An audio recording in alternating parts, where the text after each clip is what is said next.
पवन सुत हनुमान जी महाराज की जय।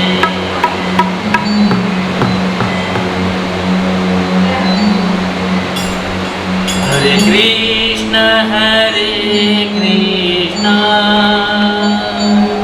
कृष्ण कृष्ण हरे हरे, हरे कृष्ण कृष्ण कृष्ण हरे हरे, हरे राम राम राम हरे हरे, हरे राम राम राम हरे हरे, हरे कृष्ण कृष्ण कृष्ण हरे हरे, हरे राम राम राम हरे हरे, हरे कृष्ण कृष्ण कृष्ण हरे हरे, हरे राम राम राम हरे हरे, हरे कृष्ण कृष्ण कृष्ण हरे हरे, हरे राम राम राम हरे हरे, हरे कृष्ण कृष्ण कृष्ण हरे हरे, हरे राम राम राम हरे हरे, हरे कृष्ण कृष्ण कृष्ण हरे हरे, हरे राम राम राम हरे हरे।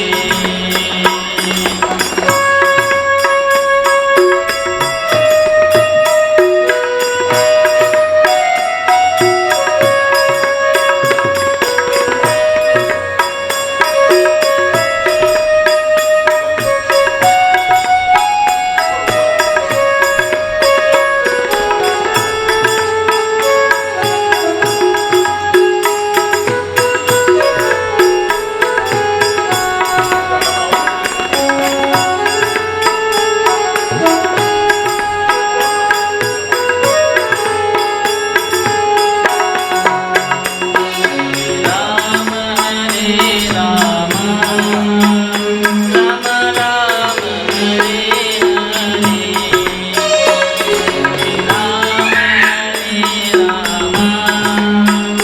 राम राम हरे हरे, हरे कृष्ण कृष्ण कृष्ण हरे हरे, हरे राम राम राम हरे हरे, हरे कृष्ण कृष्ण कृष्ण हरे हरे, हरे कृष्ण कृष्ण कृष्ण हरे हरे, हरे राम राम हरे हरे, हरे राम।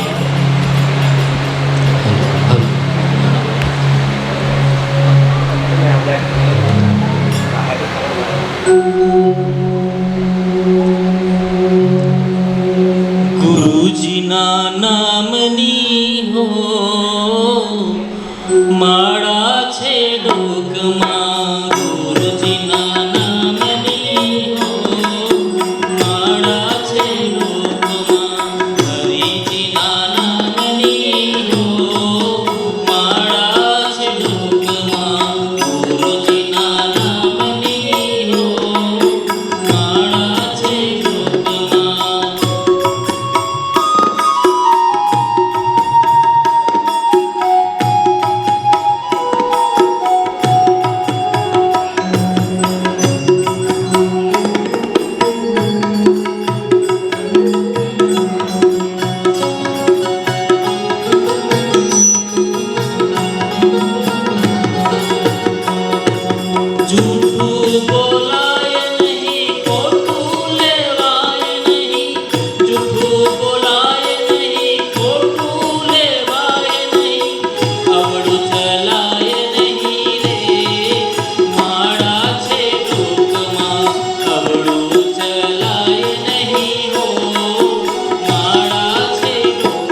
वक्रतुंड महाकाय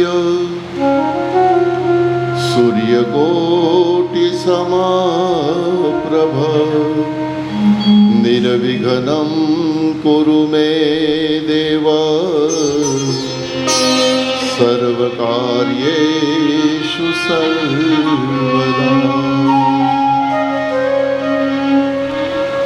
इति एषा वाङ्मयी पूजा श्रीमत्शङ्करपादयो अर्पिता तेन देवेशं प्रीयतां मे सदा शिव। नमो देव्ये महादेव्ये शिवाये सततं नमः। नमः प्रकृतिभद्राये नियता प्रणता स्मताम्। वंशी विभूषितकरा नवनीरदाभा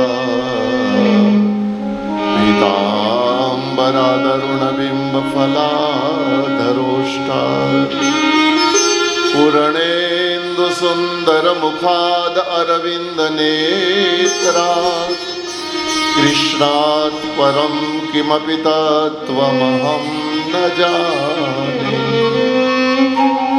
योऽन्तः प्रवेश्य मम वाचमिमां प्रसुप्तां सञ्जीवयत्यखिलशक्तिधरस्वधाम्नाम्। अन्याश्च हस्तचरणश्रवणत्वगादीन् प्राणान्नमो भगवते पुरुषाय तुभ्यम्। श्री राम जय जय राम, जय जय राम जय जय राम। श्री राम जय जय राम, जय जय राम जय जय राम। श्री राम जय जय राम, जय जय राम जय जय राम। श्री राम जय जय राम, जय जय राम जय जय राम। श्री राम जय जय राम, जय जय राम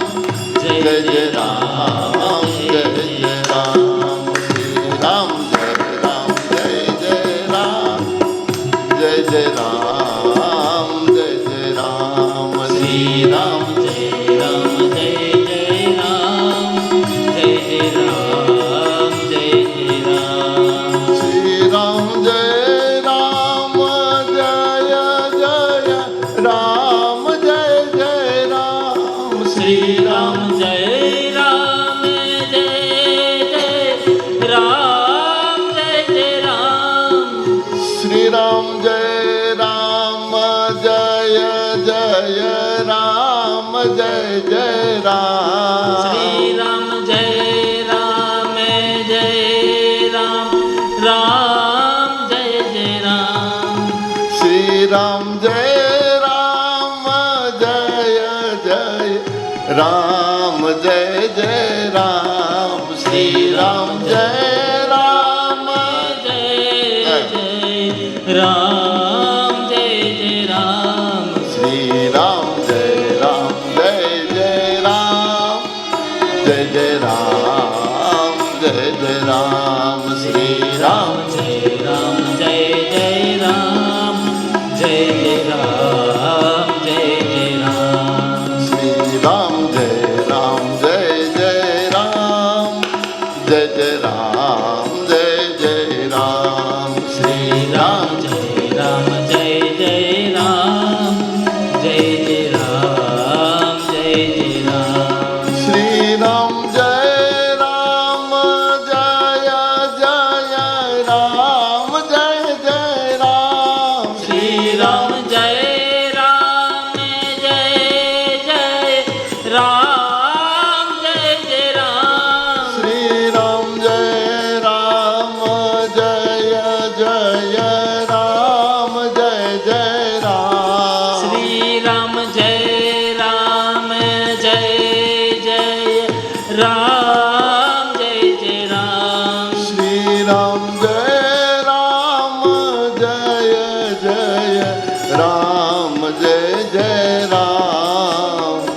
રામ જય રામ જય જય રામ જય જય રામ જય જય રામ શ્રી રામ જય રામ જય જય રામ જય જય રામ જય જય રામ શ્રી રામ જય રામ જય જય રામ જય જય રામ જય જય રામ શ્રી રામ જય રામ જય જય રામ જય જય જય જય રામ રામ જય रामचंद्र भगवान की जय कृष्ण कन्हैया लाल की जय श्री गोवर्धन नाथ की जय श्री द्वारिकाधीश की जय अम्बे मात की जय ओम नमः पार्वती पतये हर हर महादेव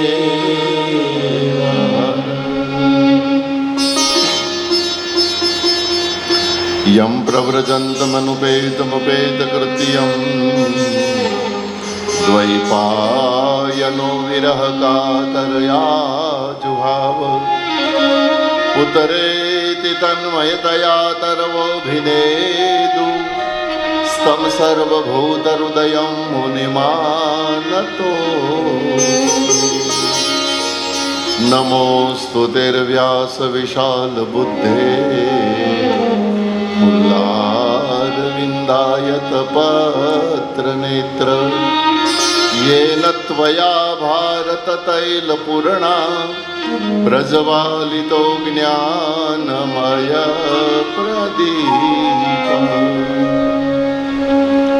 प्रभोर्नंद कुमारो में स्वामिनी वृषभानुजा कृतार्थोऽहं कृतार्थोऽहं कृतार्थोऽहं न संशय।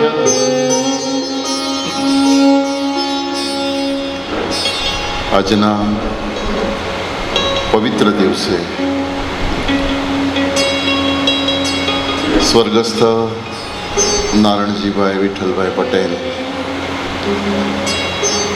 11મી પુણ્યતિથિ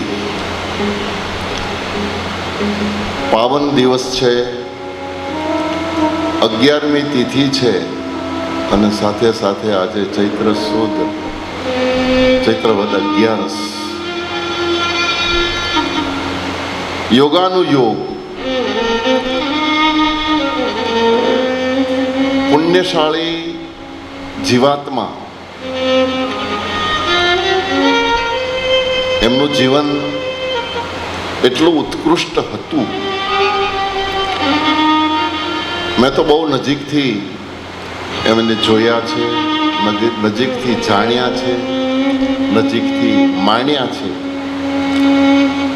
બહુ પવિત્ર આત્મા, દિલદાર આત્મા, દાતાર આત્મા, ઉદાર આત્મા, ખૂબ સત્કર્મો અને ખૂબ સાધુ સંતોની સેવા. જેમનો મેં જ્યાં સુધી છેલ્લી એમની પરિસ્થિતિ અને જીવન જોયું, પરોપકાર માટે જ્યાં પણ હાકલ પડી ત્યાં નારણજીભાઈ બોસ તરીકે, એટલા માટે એ બોસ તરીકે ઓળખાતા હતા. પછી અમેરિકાની ધરતીમાં હોય કે હિન્દુસ્તાનની ધરતીમાં હોય, ક્યાંય પણ મંદિરનું કામ હોય, ધર્મની સેવા હોય, સાધુ સંતની સેવા હોય, કોઈને બોલાવવાના, કોઈને ઉતારા, કોઈને ભોજન, કોઈને જ્યાં જેવી જરૂરિયાત. અને આપણા શાસ્ત્રોમાં દાનની વ્યાખ્યા મને એવું અવારનવાર પૂછતા. મારે તો એમની સાથેનો બહુ આત્મીય નાતો, દિવસો સુધી એમના ઘરે ત્યાં સાન હોજે રહ્યો છું. અને એ પાછા મૂંગા બેસે એવા નહીં, તમે બધા જાણો. એને કંઈક વાત કરવા જોઈએ અને એમાં અમારા જેવા સાધુ પુરુષ મળે એટલે સત્સંગની વાત, હસતા હસતા જ્ઞાન સાથે ગમ્મત, એ નારણજીભાઈનો સ્વભાવ હતો. અને પૂછતા મને કે પંકજભાઈ દાન એટલે તો સમજો કે આપણે કંઈક ત્યાગ કરવો, ક્યાંક આપવું, પણ સૌથી મોટું દાન કયું? એ સવાલ જ્યારે એનો મને આવ્યો ત્યારે મેં જવાબ આપ્યો હતો કે આ સંસારમાં બધા જ દાન મહાદાન છે. જ્ઞાનદાન મહાદાન, ભક્તિદાન મહાદાન, ધનદાન મહાદાન, સુવર્ણદાન મહાદાન, ભૂમિદાન મહાદાન, કન્યાદાન મહાદાન, અન્નદાન મહાદાન, બધા દાન મહાદાન જ છે. ચક્ષુદાન મહાદાન, બધા જ દાન મહાન છે. દાન જ મહાન છે ટૂંકમાં. પણ પર્ટિક્યુલર જ્યારે તમે મને પ્રશ્ન કરી રહ્યા છો ત્યારે હું ઉત્તર એટલો જ આપીશ, જે વખતે જ્યાં જે વસ્તુની જરૂર હોય અને એ વખતે એ વસ્તુ આપો તો એ સૌથી મોટું દાન. આ સંસારનું સૌથી મોટું દાન એ છે. કોઈ મજૂર આખો દિવસ મજૂરી કરી અને નહેરને કાંઠે બેઠો બેઠો પગ ધોતો હોય, હાથ ધોતો હોય અને પગ લપસી જાય, નહેરમાં તણાતો હોય તો એને ધનદાન નથી જોઈતું, એને અન્નદાન નથી જોઈતું, એને ગૌદાન નથી જોઈતું, એને ચક્ષુદાન, રક્તદાન, એને કોઈ દાનની જરૂર નથી. એનો હાથ પકડીને માત્ર બારો કાઢતો એને જીવત દાન મળી જાય. એ મોટામાં મોટું દાન છે. માત્ર હાથ પકડીને બારો કાઢ અને એને સહારો. એમ નારાયણજીભાઈના જીવનમાં બનેલી ઘટનાઓ સ્મૃતિ તાદ્રશ્ય થાય છે. જ્યારે જ્યારે હું વરાડ આવું એટલે આમ તો આ રોડ ઉપરથી નીકળું એટલે નારાયણજીભાઈ સ્મૃતિમાં આવે. આજે સંતરામ મંદિર આપણા ગામમાં ઊભું છે કે એમનું ઓછું યોગદાન નથી. આજે કન્યા છાત્રાલય ચાલે છે, ઓછું યોગદાન નથી. આ તો બધી આપણે અહીં ગામની વાત કરું છું. બધા જ તમે જો કે બધા જ અમેરિકા તો ગયા જ હશો, પણ ન ગયા હોય અમેરિકામાં સાન હોઝે મંદિર એટલું મોટું તીર્થ બનાવ્યું છે અમેરિકામાં, એટલું મોટું તીર્થ. અને એ મંદિરના પાયાથી લઈ અને પછી બાજુમાં નવું મંદિર 10-15 વર્ષ પહેલા બનાવ્યું. એ મંદિર બન્યા પછી ત્યાં મારી કથા કરી. પણ આજે ધામધૂમથી યાવત ચંદ્ર દીવા કરો, જ્યાં સુધી સૂરજ ચાંદ રહેશે ત્યાં સુધી સાન હોઝેમાં નારાયણજીભાઈ બોસ તારું નામ રહેશે. ધજા ફરકે છે, ધર્મની ધજા ફરકે છે, સનાતનની ધજા ફરકે છે. એ વાવીને ગયા છે. કહેવાનો મારો મતલબ એ છે નારાયણજીભાઈના જેટલા ગુણો ગાઈએ એટલા ઓછા છે. 11 વર્ષે પણ હજી આંખ સામે બધું તાદ્રશ્ય થાય છે. આ તો હું મારા જીવનની જે મેં અનુભવી છે એ વાતો કરું છું. તો એવા પુણ્યશાળી આત્માને આજે શ્રદ્ધાંજલિના રૂપે ગંગા સ્વરૂપ અમારા શારદાબા, શાંતાબા મને કે ભાઈ આપણે કંઈક કરીએ. હોળી પાછી અને हिंद में प्रतिवर्ष आती है नवमी राम की, राम का सुमिरन करा जाती है ये नवमी राम की. જેમ રામનોમ આવે અને રામનું સ્મરણ આપણને થાય એમ નારાયણજીભાઈની પુણ્યતિથિ આવે અને એમના પુણ્ય કર્મો એક દીવાનાડી જેવું જીવન મહાન માણસ જીવી ગયો, પ્રેરણા પ્રાપ્ત થાય એ જ હેતુ. બાકી આની પાછળ વખાણ કરવા પાછળનો પાછો હું મારા પોતાના આત્મીયતાથી મારા હૃદયથી બોલી રહ્યો છું. એમને કોઈ જરૂર નથી ને એમને તો બિલકુલ જરૂર હતી જ નહીં. એ તો બહુ નિજાનંદી આત્મા હતા. નથી અશ્વિનભાઈને કોઈ એવી અપેક્ષા કે નથી અશ્વિનભાઈએ મને ફોન કરીને કીધું કે મારા બાપુજીના વખાણ કરજો, એટલે ક્યાંક ગેરસમજ ન થાય એટલા માટે. પણ સત્ય જો અમે નહીં કહેશું તો કોણ કહેશે? સત્ય કહેવું એ અમારી ફરજમાં આવે છે. એ ન્યાયે એ નાતે મેં થોડીક વાતો નારાયણજીભાઈને યાદ કરીને એમના ઘરમાં બેઠા છીએ.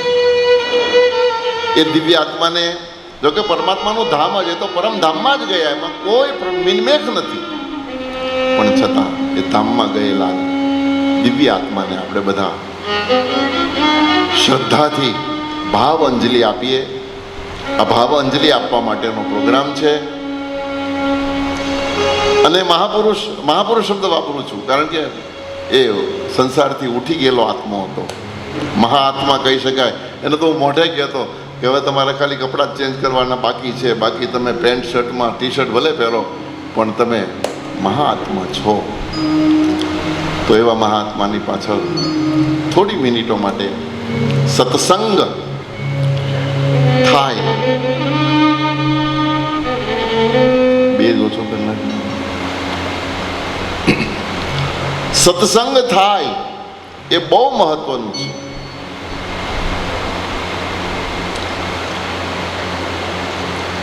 સત્સંગનો બહુ મોટો મહિમા શાસ્ત્રોમાં બતાવ્યો છે. સત્સંગનો મહિમા કેટલો છે,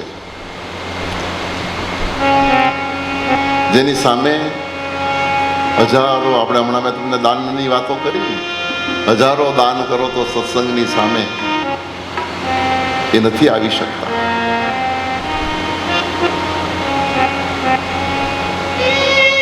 વિશ્વામિત્ર મુનિ અને વશિષ્ઠ બાપજીના જીવનમાં બની ગયેલી એક સત્ય ઘટના મને યાદ આવે છે.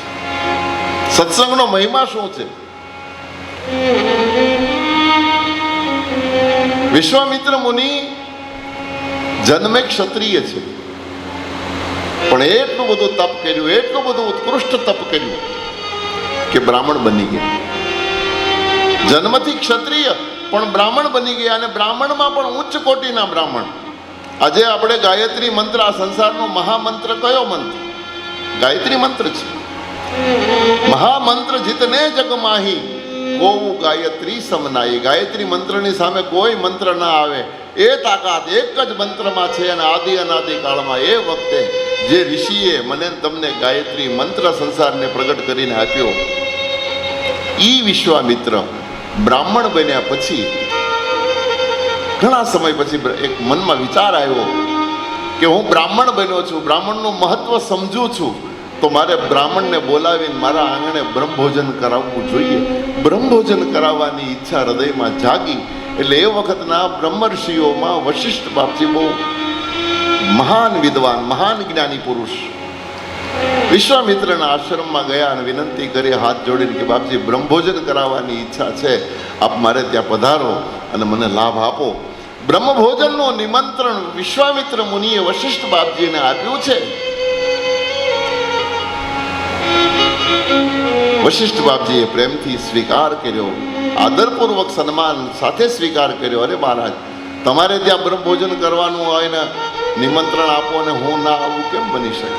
અને આમ પણ એક વાત તમને કહી દઉં, બ્રાહ્મણોને તમારે બ્રહ્મભોજન શબ્દ વાપરો એટલે બ્રાહ્મણને આપણે ત્યાં ભોજન કરવા આવવું જ પડે.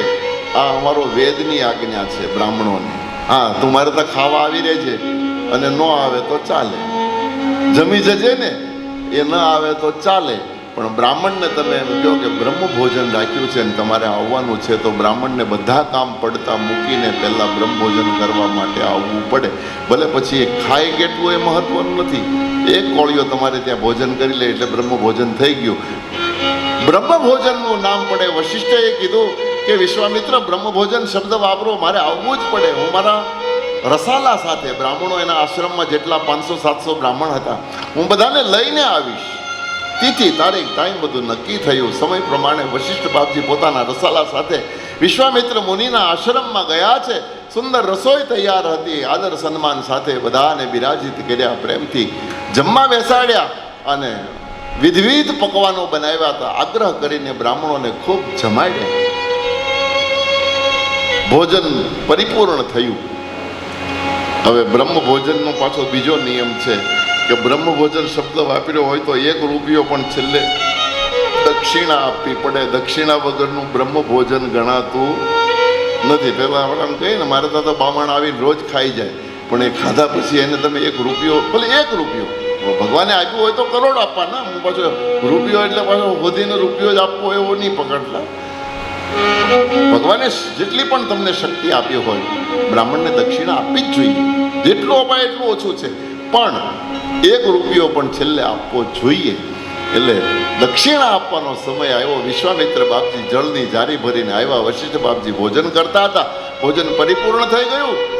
પાસે બેસી અને વિનંતી કરી, પ્રભુ, મને દક્ષિણા આપવી છે, સંકલ્પ કરાવો. વશિષ્ઠ બાપજીએ જળની જારીમાંથી વિશ્વામિત્રના હાથમાં જળ આપ્યું, તુલસીનું પાન મૂક્યું અને વશિષ્ઠએ સંકલ્પ કરાયો. સંકલ્પમાં બોલાવડાયું, પ્રભુ, તમારે જે કાંઈ દાન દક્ષિણા કરવી હોય તમે તમારા મોઢે બોલી અને જળ છોડો. એટલે વિશ્વામિત્ર બોલ્યા કે હજારો હાથી, હજારો ઘોડા, હજારો ગાયો, હજારો મણ સોનું, હજારો મણ રૂપું, હજારો મણ હીરા માણેક અને મોતી હું તમને દાનમાં આપું છું. સંકલ્પ પૂરો થયો.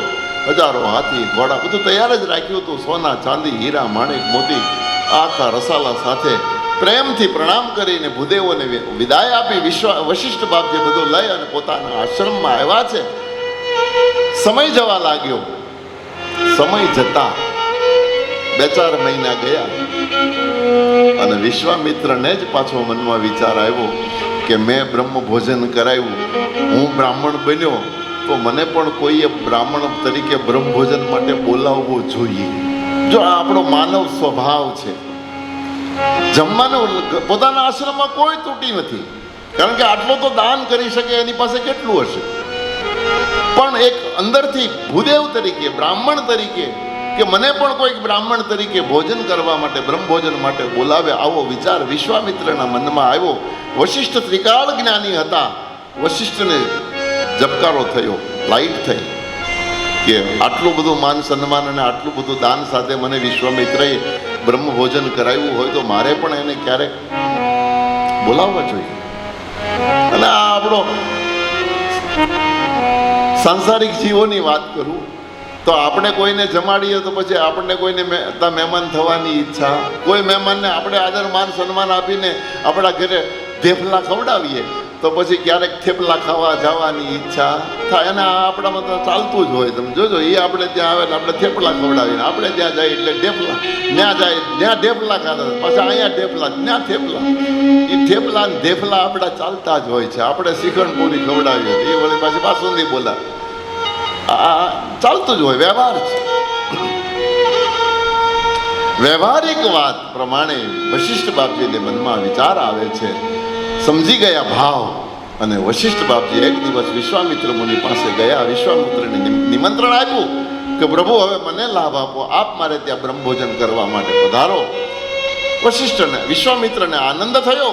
વશિષ્ઠ બાપજીનું નિમંત્રણ સ્વીકાર્યું. તારીખ ટાઈમ નક્કી થયા અને વિશ્વામિત્ર મુનિ પોતાના રસાલા સાથે વશિષ્ઠને ત્યાં બ્રહ્મભોજન કરવા ગયા.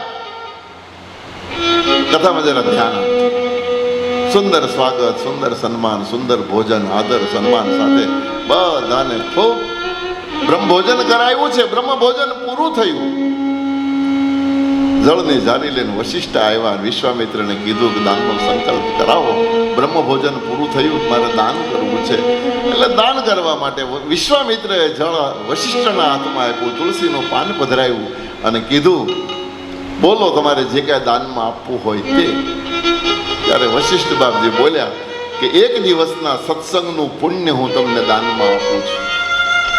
એક દિવસના સત્સંગનું પુણ્ય હું તમને દાનમાં આપું છું. વિશ્વામિત્રના હાથમાં અડધી ચમચી પાણીને એક તુલસીનું પાન હાથમાં આપ્યું અને પ્રણામ કર્યા. અને વિશ્વામિત્રનો જે અંદરનો જે પેલું શું કહેવાય ક્ષાત્રત્વ હતું એ જાગૃત થવા માંડ્યું. ચહેરાની રેખાઓ ફરવા લાગી, ચહેરો લાલ થવા લાગ્યો. વશિષ્ઠ બાપજી ગભરાઈ ગયા. વશિષ્ઠએ પ્રણામ કર્યા, બાપજી કઈ મારાથી ક્ષતિ થઈ છે, મારાથી કઈ ભૂલ થઈ છે? આપણા ચહેરાની રેખાઓ બદલવા લાગી છે, કઈ ઓછું પડ્યું છે?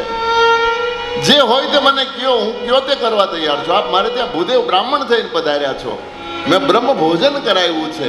કંઈક માંગવાની ઈચ્છા હોય તો માંગી પણ શકો છો. એ વખતે વિશ્વામિત્રએ વશિષ્ઠને કીધું કે વશિષ્ઠ, માંગવાની તો કોઈ ઈચ્છા નથી, મારી પાસે પુષ્કળ પડ્યું છે, અહીંયા લેવા માટે તો આવ્યો નથી. હું તો નિરપેક્ષ છું, અયાચક છું, ક્યારે કોઈ પાસે યાચના કરતો પણ નથી. તમે મને બ્રહ્મ ભોજન કરવા માટે આટલા બધા આદર માન સન્માન, આટલા બધા સુંદર વ્યંજનો સાથે ભોજન કરાવ્યું, બધું બરાબર હતું. પણ દાનમાં તમે મને ખાલી અડધી ચમચી પાણી, તુલસીનું પાન અને એક દીનો સત્સંગ. હવે આ તુલસીનું પાન લઈને હું અહીંથી બહાર નીકળું તો મારો આ 250-500 બ્રાહ્મણોનો જે રસાલો છે મારી મશ્કરી કરે કે તમે તો હજારો હાથી, હજારો ઘોડા, હજારો ગાયો, હજારો મણ સોનું, હજારો મણ ચાંદી, હજારો મણ હીરા માણેક મોતી આને આપ્યા, અને આમાંથી એક હાથી, એક ગાય, એક ઘોડો, એક મુઠ્ઠી હીરા માણેક, એકાદું મુઠ્ઠી સોનું ચાંદી મને આપી દીધું હોત તો હું અહીંથી હાથમાં લઈને અહીંથી બારો તમારા આશ્રમમાંથી બારો નીકળો તો હારો લાગત. આ તમે મારું અપમાન કરી રહ્યા છો. આના કરતા તો દાન દક્ષિણા ન આપી હોત તો હું બહુ રાજી થાત. પણ આ તમે તુલસીનું પાન આપીને તમે મારું અપમાન કરો. લોકો મારા મશ્કરી કરશે, અપમાન કરી રહ્યા છો. એ શબ્દ જ્યારે વશિષ્ઠે સાંભળ્યો, વશિષ્ઠ બાપજી ગમગીન થઈ ગયા. વશિષ્ઠે વિશ્વામિત્રને કીધું, મહારાજ ક્યાંક સમજવામાં ભૂલ થાય છે, ક્યાંક શોર્ટ સર્કિટ થાય છે, ક્યાંક સમજવામાં મિસ્ટેક થાય છે. મિસ્ટેક શાની? આ એક તુલસીનું પાન મારા હાથમાં દેખાય, બીજું તું કાંઈ જોતો નથી. એ વખતે વશિષ્ઠ બાપજીએ વિશ્વામિત્રની સાથે બહેસ કરવા કરતા કીધું કે બાપજી, તો પછી તમને કંઈક સમજવામાં ભૂલ થઈ છે. તમે નો ડાઉટ મને હજારો હાથી, હજારો ઘોડા, હજારો ગાયો બધું મારા આશ્રમમાં બાંધ્યું છે. આ હું આપું ને એમાં બીજા હજાર ભેળવીને આપું તો મારી પાસે કોઈ ખોટ નથી. તમે હજાર આપ્યા તો હું 2,000 આપું. 1000 મણ સોનું આપ્યું તો 2000 મણ સોનું આપી શકું છું. પણ મેં જે તમને આપ્યું એના કરતાં પણ મહામૂલ્ય વસ્તુ છે. તમે આપ્યું અમૂલ્ય છે, એમાં કોઈ ના નથી, પણ મેં આપ્યું એ મહામૂલું છે. મહામૂલું શબ્દ સાંભળ્યો એટલે વિશ્વામિત્રએ કીધું કે એક દિવસનો સત્સંગ એ કઈ મહામૂલો હોય? બોલે બાપજી, તો હવે એક કામ કરો, આપણે બંને પિતામહ પાસે જઈએ, બ્રહ્માજી પાસે, અને બ્રહ્માજીને કહીએ આ વસ્તુનો નિર્ણય કરે. વશિષ્ઠ અને વિશ્વામિત્ર બંને બ્રહ્માજી પાસે ગયા. બ્રહ્માજીને વિનંતી કરી. વશિષ્ઠએ કીધું કે બાપજી, આ રીતની ઘટના થઈ છે, આણે મને આટલું દાન આપ્યું, મેં આટલું આપ્યું. એક કામ કરો, ધર્મ કાંટે બંને વસ્તુ ચડાવીને વિશ્વામિત્રને બતાવો તો વિશ્વામિત્રને ખ્યાલ આવે. અને એક બાજુ એક છાપડામાં હજારો મણ હીરા, માણેક, મોતી, સોના, ચાંદી, હજારો હાથી, હજારો ગાયો, હજારો ઘોડાના દાનનું પુણ્ય પધરાયું. અને એક છાપડામાં એક દિવસના સત્સંગનું પુણ્ય મૂક્યું તો સત્સંગનું છાપડું હેઠે જતું રહ્યું. પેલું છાપડું ઉચકાઈ ગયું. એ વખતે વિશ્વામિત્ર હેરાન. વિશ્વામિત્રએ બ્રહ્માજીને કીધું, મહારાજ આ શું? બોલે, આ વશિષ્ઠએ તને જે દાન આપ્યું ને, એક દિવસના સત્સંગનું આટલું પુણ્ય છે. હજારો હાથી, હજારો ઘોડા, હજારો મણ સોનું ચાંદી તમે દાનમાં આપો, અને જે પુણ્ય મળે એના કરતા પણ, કારણ કે સત્સંગ છે ને મને તમને તારી દેનારું છે, આ સંસારને છોડાવનારો છે. સત્સંગ મને તમને પરમાત્માના ધામ સુધી પહોંચાડી દેનારો છે. સત્સંગનો મહિમા ક્યાં સુધી ગાઓ?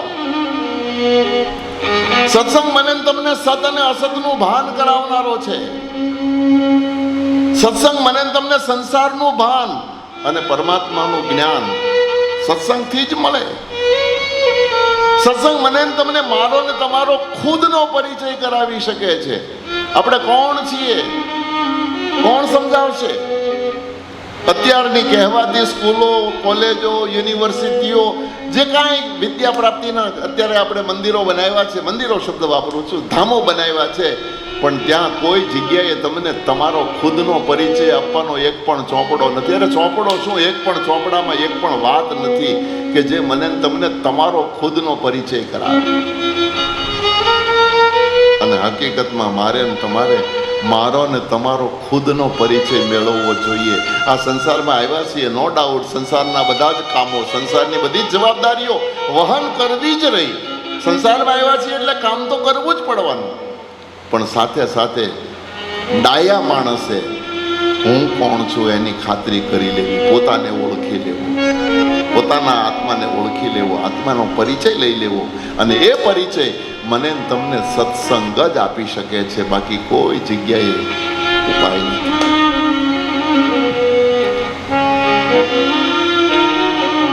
બિનુ સત્સંગ વિવેક ન હોઈ. બિનુ સત્સંગ વિવેક ન હોઈ. રામ કૃપા બિનુ સુલભ ન સોઈ. રામ કૃપા બિનુ સુલભ ન સોઈ. બિનુ સત્સંગ વિવેક ન હોઈ. બિનુ સત્સંગ વિવેક ન હોઈ. રામ કૃપા બિનુ સુલભ ન સોઈ. રામ કૃપા બિનુ સત્સંગ વિવેક ન હોઈ. बिनु सत्संग विवेक રામચરિત માનસમાં તુલસી લખે છે, મને અને તમને સત્સંગ ક્યારે મળે અને સત્સંગ મળે તો શું મળે? આ એક જ ચોપાઈમાં બે વાત. બિનુ સત્સંગ વિવેક ન હોય. મને ને તમને આ સંસારનો વિવેક ક્યાંથી મળે? સત્સંગથી જ મળે. વિવેક એટલે સાચી સમજણ. આ સંસારની વાસ્તવિકતા મને ને તમને ક્યાં સમજાય? બિનુ સત્સંગ વિવેક ન હોય. અને રામ કૃપા વિના, ભગવાન રામની કૃપા વગર એ સત્સંગ પ્રાપ્ત થતો નથી. ટૂંકમાં કહેવા એ માંગુ છું, સત્સંગ અહીંયા આજે થઈ રહ્યો છે, પણ જેનો હાથ પકડીને રામ ઘેરેથી અહીંયા સુધી લઈ આવે એ જ સાંભળી શકે. બાકી ગામમાં ને પાડોશમાં ઘણા બેઠા હશે મારી તારી કરવા વાળા. એ તો સત્સંગ એના જ ભાગ્યમાં હોય. આ તુલસીએ લખ્યું છે રામાયણમાં કે રામ જેનો હાથ પકડીને બેસાડે એ જ લઈ શકે, એને જ પ્રાપ્ત થઈ શકે. અને ભાઈ સત્સંગ જ મને તમને સારા અને નરસાનું જ્ઞાન, એનું નામ જ વિવેક. અને મારા ને તમારા જીવનમાં જો વિવેક પ્રાપ્ત થઈ જાય તો પછી બીજું કંઈ કરવાનું રહેતું જ નથી. વિવેક એટલે સાચી સમજણ, સત્ય શું છે અને આ સંસારનું અસત્ય શું છે. આ બે વસ્તુ સમજાય તો બહુ મોટી વાત છે. હું ને તમે અસત્યને સત્ય માનીને જીવી રહ્યા છીએ અને પરિણામે દુઃખી થઈ રહ્યા છીએ. મને ને તમને નાચી જ વસ્તુના ઉપર જ્યારે નેહ થઈ જાય, નાચી જ એટલે જે નાશવંત છે, નાશવંતના ઉપર નેહ થાય એ દુઃખદાયક જ હોય છે. પણ શાશ્વતના પ્રત્યે જો સંગ થઈ જાય તો એ મને ને તમને સુખ આપનારું હોય છે, જો સમજાઈ જાય તો. બાકી આ દુનિયા અજબ છે, અજબ આ દુનિયા, અને ગજબ છે એની બધું જાણવા છતાં મેલાતી નથી માયા. કવિએ ત્યાં સુધી ગાયું છે, અજબ આ જગત છે અને ઊંડાએ ના પાયા. અજબ આ જગત છે ઊંડાએ ના પાયા. બધું જાણવા છતાં મેલાતી નથી માયા. બધું જાણવા છતાં મેલાતી નથી માયા. ઊંડાએ ના પાયા. બધું બધું જાણવા છતાં મેલાતી નથી માયા.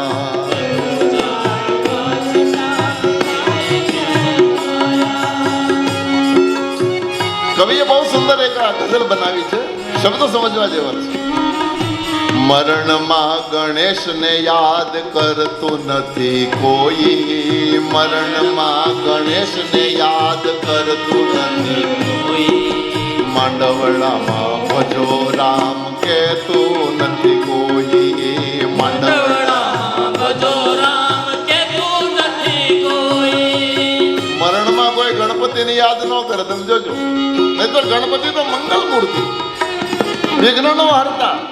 બધી જગ્યાએ ગણેશને યાદ કરાય, પણ કોઈ ગુજરી જાય તો ત્યાં રામ બોલો ભાઈ, રામ જ બોલવું પડે. નહીં તો કોઈ કીધું હાલો શ્રી ગણેશાય નમઃ, ઉઠાવો. અજબ આ જગત છે ઊંડાએ ના પાયા. બધું જાણવા છતાં મેલાતી નથી માયા.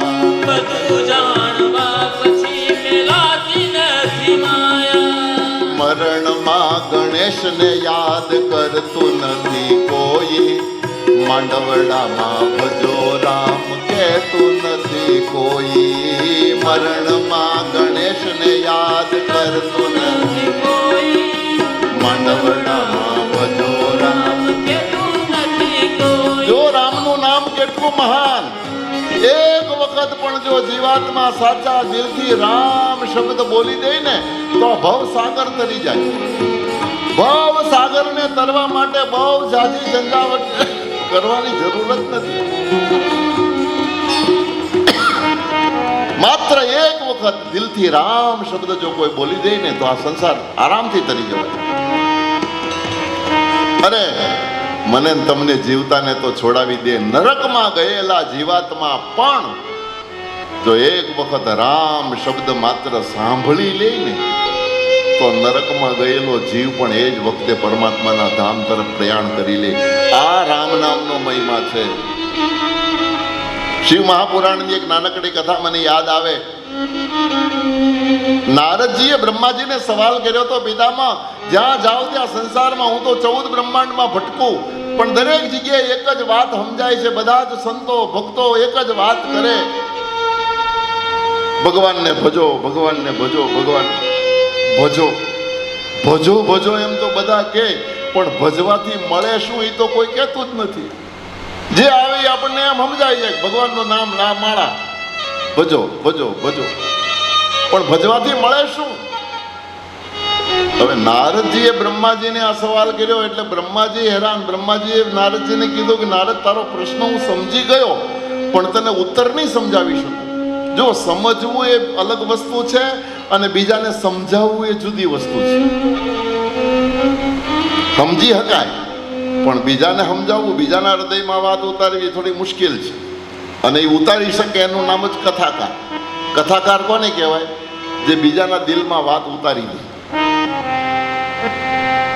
બેટા હું કથાકાર નથી.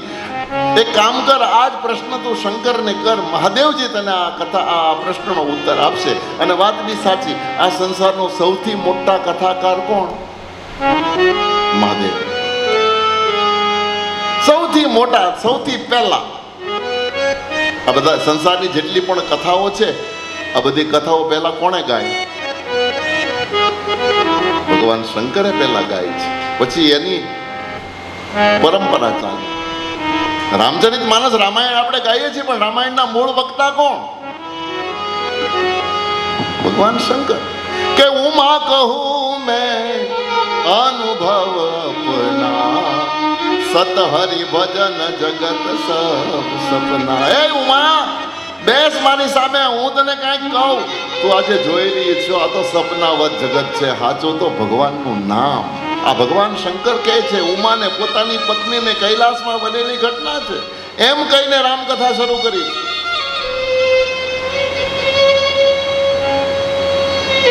ભાગવતની કથા સંસારમાં સૌથી પહેલા કોણે ગાય? શ્રીમદ ભાગવત આપણે સાંભળીએ છીએ, પણ એનો મેઇન મુખ્ય વક્તા કોણ? સુખદેવજી મહારાજ. તો સુખદેવજી કોણ છે? સાક્ષાત શિવ છે. સાક્ષાત શંકર વ્યાસજીને ત્યાં ભાગવતજીનો પ્રચાર અને પ્રસાર કરવા માટે પુત્ર થઈને પ્રગટ થયા અને સુખદેવજી આ સંસારને ભાગવત આપ્યું. ભગવાન શંકર સ્વયં રામાયણ ગાય, ભગવાન શંકર શિવ સુખદેવ બનીને ભાગવત ગાય. ગુરુ ગીતા નામનો ગ્રંથ આ સંસારમાં ગુરુનો મહિમા મને તમને આપ્યો કોને? ભગવાન શંકરે આપ્યો છે. પાર્વતી પ્રશ્ન કરે છે, ગુરુ ગીતા તમારા ઘરમાં ગ્રંથ હોવો જોઈએ. આખી ગુરુ ગીતા ભગવાન શંકરે ગાય છે. પાર્વતીને કીધું, ગુરુ શબ્દની જ વ્યાખ્યા પાર્વતીની આગળ ભગવાન શંકરે સમજાવી છે. ગુકાર અંધકારો હિ રુકારાત તેજ ઉચ્ચતે. એ પાર્વતી, ગુરુ શબ્દ બોલે ને એટલે એની અંદર જ અર્થ સમાયેલો છે. ગુરુ ગીતા. ગુકાર અંધકારો હિ, ગુ શબ્દનો અર્થ થાય અંધકાર અને રૂ શબ્દનો અર્થ થાય પ્રકાશ.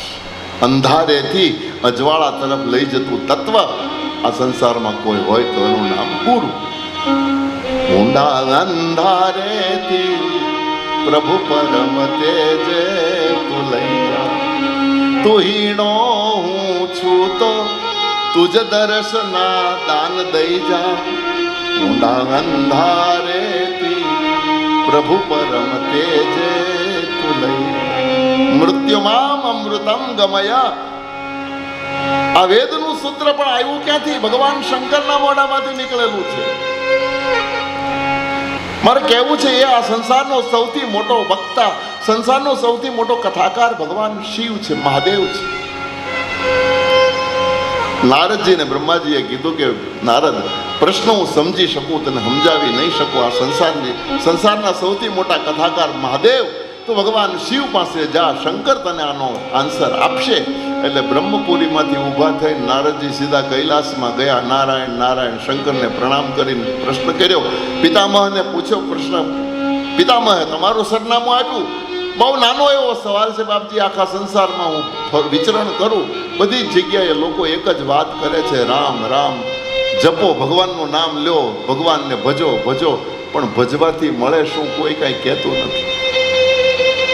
મને બતાવો ભગવાનને ભજવાથી મળે શું? મને બતાવો. એ શબ્દ જ્યારે સાંભળ્યો એટલે ભગવાન શંકરે નારદને કીધું, નારદ બતાવો શબ્દના બે અર્થ નીકળે છે. એક જોવો અર્થ થાય છે ને બીજો સાંભળવો થાય છે. એટલે તું ખુલાસો કર, તારે સાંભળવો છે કે જોવો છે? હવે જોવાનો ઓપ્શન આવ્યો એટલે નારદજીએ તરત ચમક્યા. નારદજીએ કીધું પ્રભુ જોવો છે. બોલે જોવો હોય તો જાત્રા કરવી પડે ને સાંભળવો હોય તો બેસી જાય, હમણાં 1 મિનિટમાં તને ભગવાનનો મહિમા સમજાવી દો, ભગવાનના નામનો મહિમા 1 મિનિટમાં સંભળાવી દો. બોલે નહીં, હવે તો જોવો જ છે. બોલે જોવો હોય તો જાત્રા કરવી પડે. બોલે કેટલીક કરવી પડશે? બોલે જમપુરી સુધી જા, યમરાજ તને પ્રત્યક્ષ ભગવાનના નામનો મહિમા બતાવશે.